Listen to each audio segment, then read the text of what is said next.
All right, it's been a few days since the live stream for Live Letter 71, patch 6.2, Buried Memories coming out in late August. And for those of you who are not caught up with the MSQ as of patch 6.1, spoiler warning, we are currently helping Ritra with the search for his sister, Isdaja, who is currently in the Void.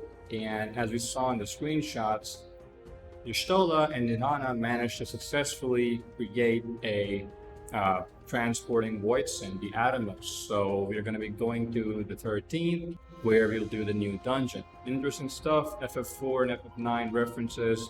Looking forward to it. It looks really good. But I won't really be recapping the live letter in this video. I'm just going to talk about some of the major announcements and give my thoughts on it. The Relic Weapons, that's right. As of patch 6.25, we will be getting our Endwalker Relic Weapons. However, they are going to be tied to the Hildibrand quest line. Now, this is something that a lot of people are not happy. And if you want to check it out, just go online. There's a lot of people talking about how this is basically being forced upon them and have to it shouldn't be locked behind an optional quest line.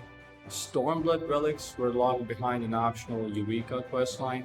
It was the same thing for Shadowbringers with Baja, which was also tied behind the Evilise raids from Stormblood, so it's hardly anything new. It's been happening for 2 expansions, and the same thing can be said for the Endwalker relics.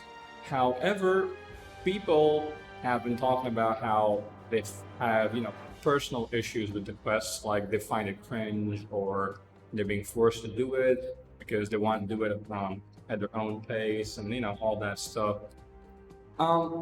Patch 6.25, right? So 6.2 is coming out in late August, which I assume is going to be the 3rd week or the 4th week.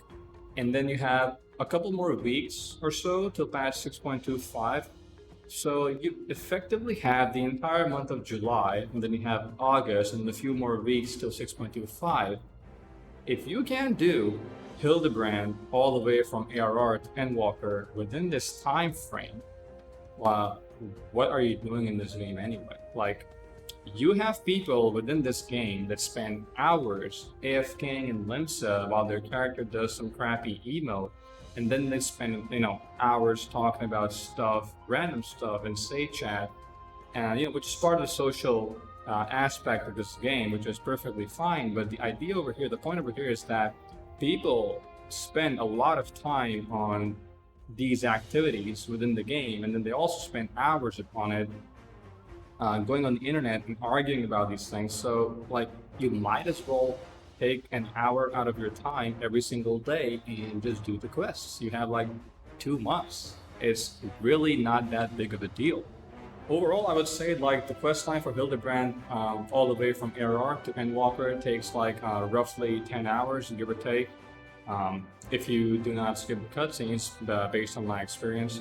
So it shouldn't really be that big of a deal, honestly. I don't know why people are flipping about this. If it's just the fact that they lock something as strong as a relic weapon behind a optional comedic quest line, I don't understand their choice of quest line for the relic, but it's a game, right? It doesn't really matter. As long as it works, it works. My main issue with the relic system is the fact that you have to grind for the sake of grinding. Like in Zadnor, you have to farm 180 items from the Fates, and then those time-worn artifacts from Palace or Alliance raids and so on and so forth. And then you have Heavensward relics, for example. Just keep on farming poetics till the end of time. You have the Atma grind and the books from ARR. Then you have Stormblood, where you just keep on farming crystals, until you just die or something. It's insane. The grind is not handled in an effective way. So they mentioned a quest-centric progression system. I don't know what they mean by that, but if they can handle it well this time around, it's perfectly fine with me. So people flipping out about it, I don't really see why they are. So that's pretty much my stance on the relic system, the Endwalker relics tied behind Hildibrand.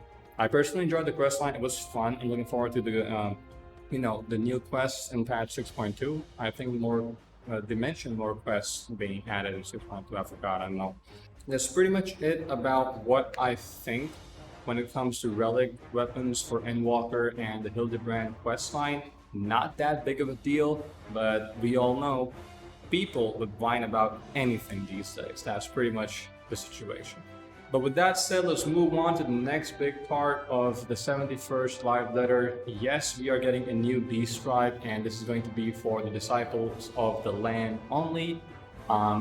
That inn that we found in Ultima Thule, it's finally going to be relevant. That's right, the Loperid, Sigma 4, the Matrix, and the Omicron.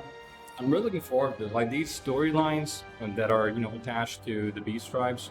I mean, they're changing the names, but you get the point, right? It's really interesting. Like more story, more content. I'm all for it. And with that, we're moving on to the next, and I would say this is probably the most prominent, most impactful announcement from the live letter.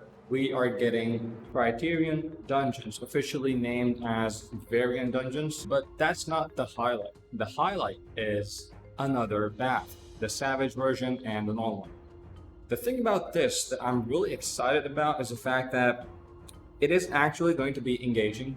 It's going to be difficult. I can already tell it will have some, measure of difficulty to it. It's not going to be a walk in the park anymore.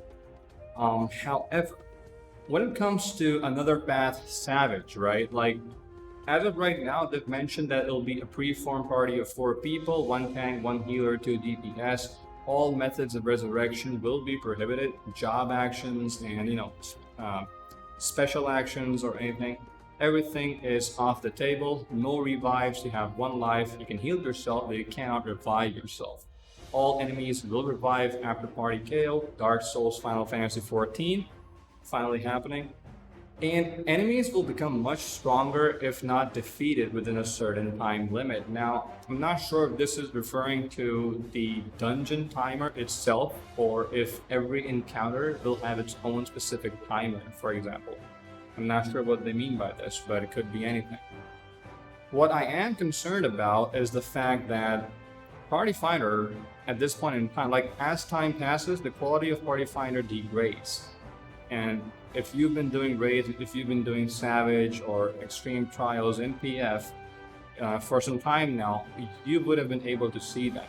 If you do Smartland, for example, casual content, dungeons and everything, people that should have a lot of experience do some really questionable things. For example, there's a safe spot near the mines in Smartland, right? In the final boss. However, there is also a safe spot near the back. People will just go charging into the mine and then blow it up, even though they see people standing in the safe spot. And then there are times when healers will not even cast Asuna, so that paralysis debuff can really just take you off.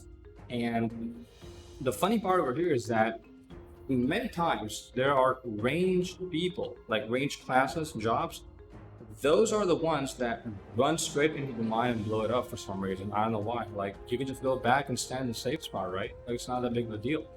But nope, it's hard to say why people do this. But with the state of PF right now, there is going to be a lot of thirst, a lot of rage. Like, this is essentially telling you to not die, which means you can learn as you progress. You will wipe a few times, of course, mistakes happen, but I would say that this borders on the difficulty of ultimates simply because of the fact that you cannot revive yourself. One mistake, you die, you have to continue with the rest of the people that are available.